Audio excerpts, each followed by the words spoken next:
ایک طاقتور اور غرور والی قوم تھی جس کے شہر اور عمارتیں آسمان کو چھوتی تھیں۔ لوگ اپنی دولت اور طاقت پر بہت مغرور تھے اور اللہ کی بات سننا گوارا نہیں کرتے تھے۔ حضرت ہود علیہ السلام ان کے پاس بھیجے گئے تاکہ انہیں سیدھا راستہ دکھائیں، لیکن لوگ ہنستے اور کہتے یہ صرف ایک عام انسان ہے، ہم اس کی بات نہیں مانیں گے۔ یہ کہانی ہمیں سکھاتی ہے کہ غرور اور نافرمانی کس طرح تباہی لاتی ہے۔ قوم عاد بہت امیر تھی، ان کے شہر وسیع، عمارتیں بلند اور بازار شاندار تھے۔ لوگ اپنے غرور میں اتنے مبتلا تھے کہ اللہ کی نشانیوں کو نظر انداز کر دیتے۔ بت پرستی عام ہو گئی تھی، لوگ پتھر کے بت بنا کر ان کی عبادت کرتے۔ صرف چند لوگ ایمان لائے، باقی سب غلط راستے پر تھے۔ حضرت ہود علیہ السلام نے محبت سے لوگوں کو اللہ کی عبادت کی دعوت دی۔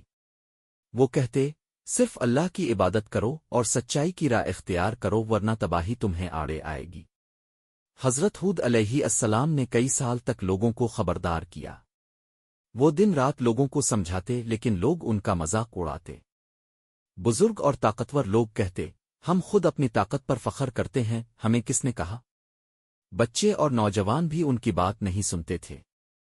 حضرت ہود علیہ السلام صبر اور دعاؤں کے ساتھ قوم کو صحیح راستہ دکھانے کی کوشش کرتے رہے۔ پھر اللہ نے فیصلہ کیا کہ طاقتور اور نافرمان قوم پر عذاب نازل ہوا تیز ہوئی، طوفان اٹھا اور شہر کے در و دیوار گرنے لگے۔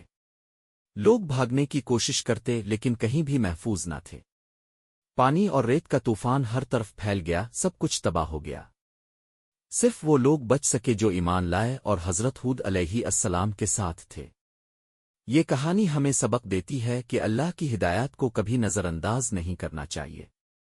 غرور، تکبر اور نافرمانی انسان کو تباہی تک لے جاتی ہے۔ جو اللہ کی بات سنتا اور ایمان لاتا ہے وہ کامیاب ہوتا ہے۔